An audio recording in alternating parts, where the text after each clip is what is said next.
வணக்கம். எங்களது ஆலய விசேஷ அன்பர்களுக்கு எங்களது இனிய வணக்கம்.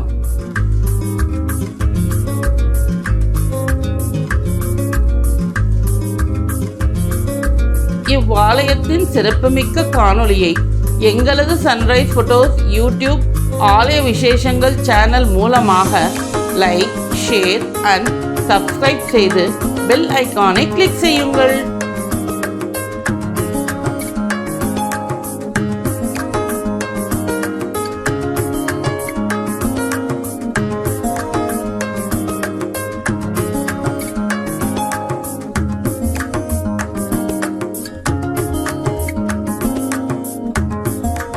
ஆலய விசேஷத்தில் இன்று நாம் தரிசிக்க இருப்பது மிகவும் பிரசித்தி பெற்ற ஸ்ரீ காளிகாம்பாள் ஆலயம். இவ்வாலயம் தம்புச்செட்டி தெரு, பரிமுனை, சென்னை என்னும் இடத்தில் அமைந்துள்ளது.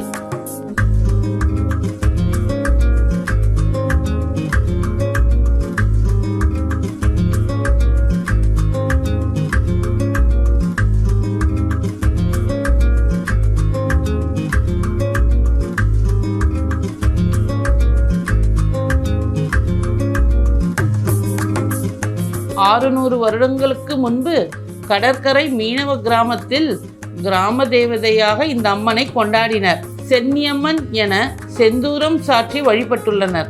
1640ஆம் ஆண்டு இவ்வாலயத்தை கடற்கரையிலிருந்து தற்போது உள்ள இடத்திற்கு மாற்றி அமைத்தனர். 1980ஆம் ஆண்டு ராஜகோபுரம் நிறுவப்பட்டது. 2014ஆம் ஆண்டு மீண்டும் புதிய ராஜகோபுரம் நிறுவப்பட்டது.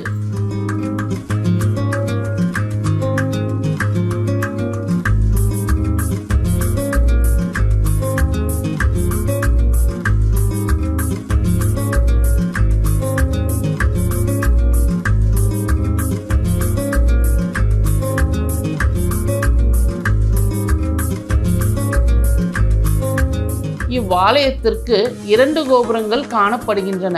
கிழக்கு நோக்கிய ராஜகோபுரம் 5 நிலைகள் மற்றும் 7 கலசங்களை கொண்டு தம்புச்செட்டி தெருவில் அமைந்துள்ளது.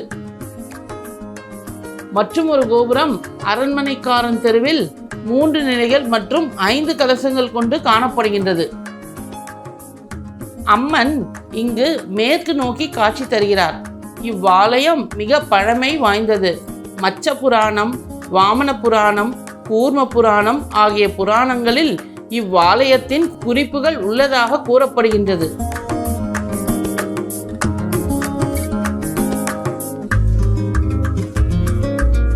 கொடிமரம் கோவிலின் முன்பாக அமைந்துள்ளது. அம்பாள் எதிரில் அகண்ட தீபம் எப்போதும் சுடர்விட்டு கொண்டு இருக்கின்றது. பாரதியார் அம்மனை தரிசனம் புரிந்து யாதுமாகி நின்றாய் காளி என்னும் பாடலை இவ்வாலயத்திற்கு வரும்போது எல்லாம் பாடுவதாக கூறுகின்றார்கள். மராத்திய பேரரசர் சிவாஜி காளிகாம்பாள் ஆலயத்திற்கு வந்து அம்மனை தரிசனம் செய்ததாக இவ்வாலயத்தின் கல்வெட்டுகளில் காணப்படுகின்றது.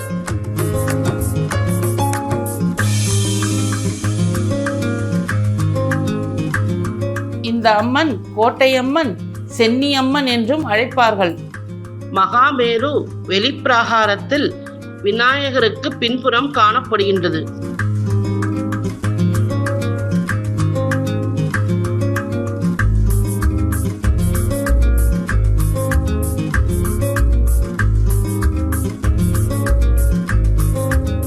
காளிகாம்பாள் என்றாலே இங்கு குங்கும அர்ச்சனை தான் மிகவும் விசேஷம். அர்ச்சனை புரிந்த குங்குமத்தை நாம் நெற்றியில் வைத்து கொண்டால் அனைத்து காரியங்களும் வெற்றி பெறும் என்பது ஐதீகம். மிகவும் சிறப்பு மற்றும் சக்தி வாய்ந்தது. அபிஷேகம் புரிந்த மஞ்சளை குழந்தை பாக்கியம் வேண்டுவோர் தினமும் உட்கொண்டால் குழந்தை பாக்கியம் கிடைக்கப் பெறும் என்று கூறுகின்றனர்.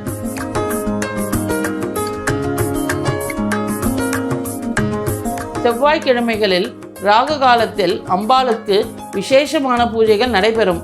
நெய் அல்லது நல்லெண்ணெயில் 2 தீபங்கள் ஏற்றுவது மிக விசேஷம். எலுமிச்சை விளக்கும் பக்தர்கள் ஏற்றுகின்றனர். உற்சவ நாயகியாக 2 பேர், உமா, வாணி, லட்சுமி, சரஸ்வதி ஆகியோரை இரு கண்களாக வைத்துக்கொண்டு நாம் கேட்கும் வரங்களை அம்பாள் அள்ளி அளிப்பதாக கூறுகின்றனர். ஸ்ரீ சக்கரம் அம்பாளின் முன்பு பிரதிஷ்டை செய்யப்பட்டுள்ளது. அதை கடந்து உள்ளே சென்றால் பிரதான தெய்வத்தின் சிலை அதன் காலடியில் திருசிரன் அல்லது ஸ்ரீ விஸ்வருடன் உள்ளது. உற்சவர் பெரிய நாயகி காட்சி தருகின்றார். இவர் ஒரு தேரில் நிற்கும் நிலையில் இருபுறமும் லக்ஷ்மி மற்றும் சரஸ்வதி தேவி ஆகியோருடன் காட்சி அளிக்கின்றார். திருவிழாவின் 9ஆம் நாளன்று தேரில் அம்பாள் பவனி வரும்போது ஸ்ரீ சக்கரமே வருவது போன்று மிக விசேஷமாக கருதப்படுகின்றது.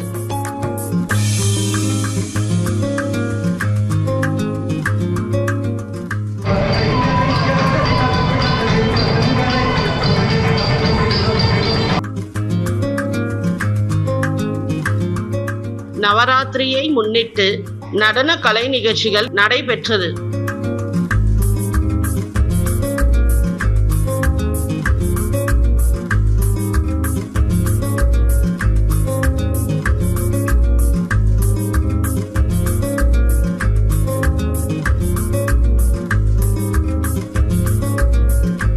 தட்சிணாமூர்த்தி அம்சம் சுதை வடிவில் மிக பெரியதாக ஞானத்தை அருளும் தட்சிணாமூர்த்தியாக அருள்பாலிக்கின்றார்.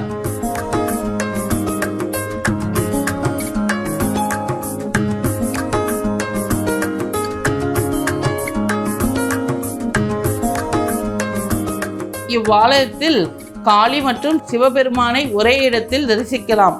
இது ஒரு முக்கிய ஆன்மீக தலங்களில் ஒன்றாக கருதப்படுகின்றது.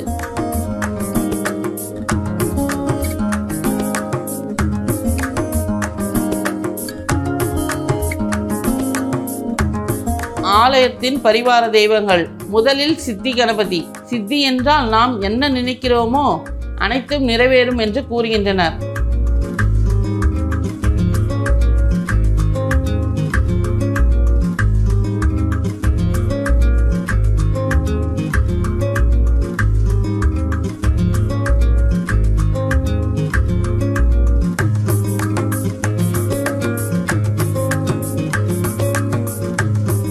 வடகதிர்காம முருகர். முருகர் இங்கு பிரம்மசாஸ்தாவாக உள்ளார். கையில் அச்சமாலையும் தண்டமும் ஏந்தி உள்ளார். மிகவும் விசேஷமான முருகர். விநாயக பெருமான் இங்கு இரு தேவியர்களுடன் காட்சி தருகின்றார்.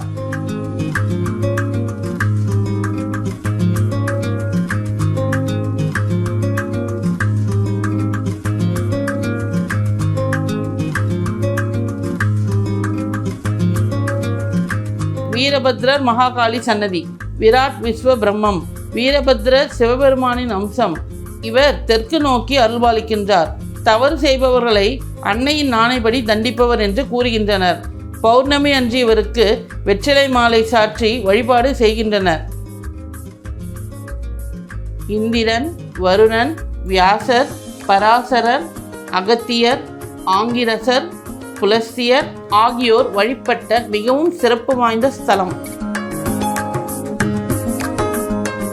காளிகாம்பாள் அன்னையின் உற்சவர் சிலை இங்கு எழில் கொஞ்சம் அழகுடன் காணப்படுகின்றது.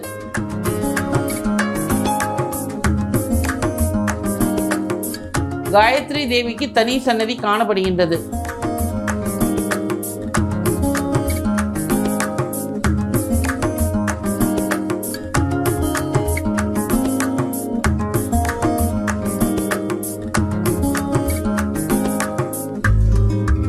துர்காதேவிக்கு தனி சன்னதி. துர்க்கையம்மன் வெளிப்பிரகாரத்தில் உற்சவம்மனாக அருள்பாலிக்கின்றார்.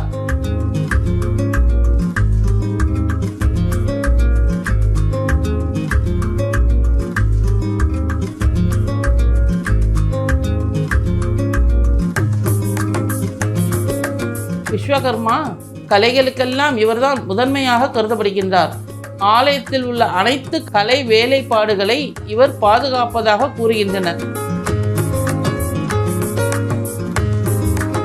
கருவறையின் உட்பிரகாரத்தில் காணப்படும் சன்னதிகள்: கபடேஸ்வரர் சன்னதி, வீரேந்திர பிரம்மசுவாமிகள் சன்னதி, வள்ளி தெய்வானை சமேத முருகர் சன்னதி, காலபைரவர் சன்னதி, நவக்கிரக சன்னதி, நாகர் சன்னதி, சூரியன் சன்னதி, சந்திரன் சன்னதி ஆகிய சன்னதிகள் அமைந்துள்ளன.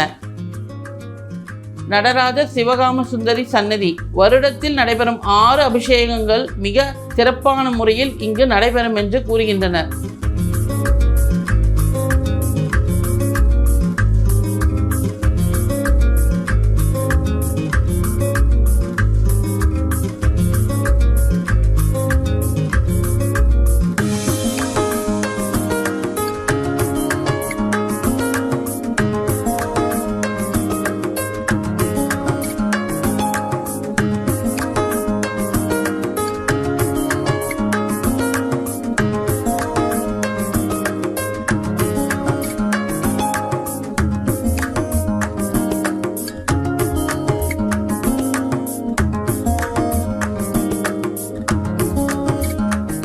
பிரத்யங்கரா தேவி மிக பிரம்மாண்டமாக சுதை வடிவில் காட்சி தருகிறார். ஒவ்வொரு அமாவாசை அன்றும் மாலை அபிஷேகம், யாகம் மற்றும் பூஜைகள் நடைபெறும். யாகங்கள் புரிவதற்கென்று இங்கு தனி யாகசாலை காணப்படுகின்றது.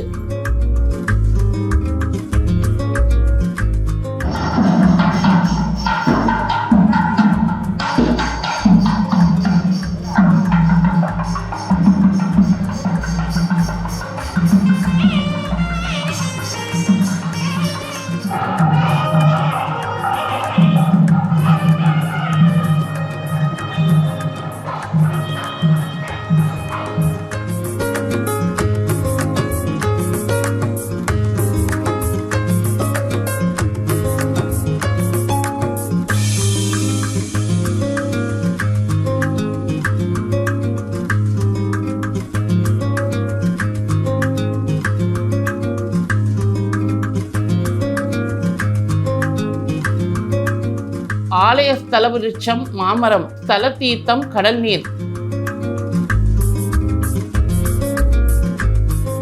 இவ்வாலயத்தில் தனி தரிசனத்திற்கென்று சிறப்பு கட்டணம் ஏதும் இல்லை. அனைவரும் சமமாக வரிசையில் செல்ல வேண்டும். காளிகாம்பாள் சன்னதி முன்பு பக்தர்களை அமரச் செய்து அம்பாளை மனதார தரிசனம் புரிய செய்கின்றனர்.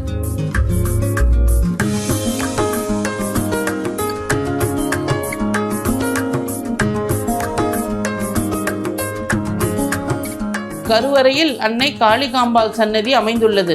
பொதுவாக காளி என்றால் உக்கிரமாக காட்சி தருபவள். ஆனால் இங்கு அம்பாள் ஸ்ரீமாதாவாக சாந்த ஸ்வரூபிணியாக எழில் கொஞ்சும் அழகுடன் காட்சி தருகிறார்.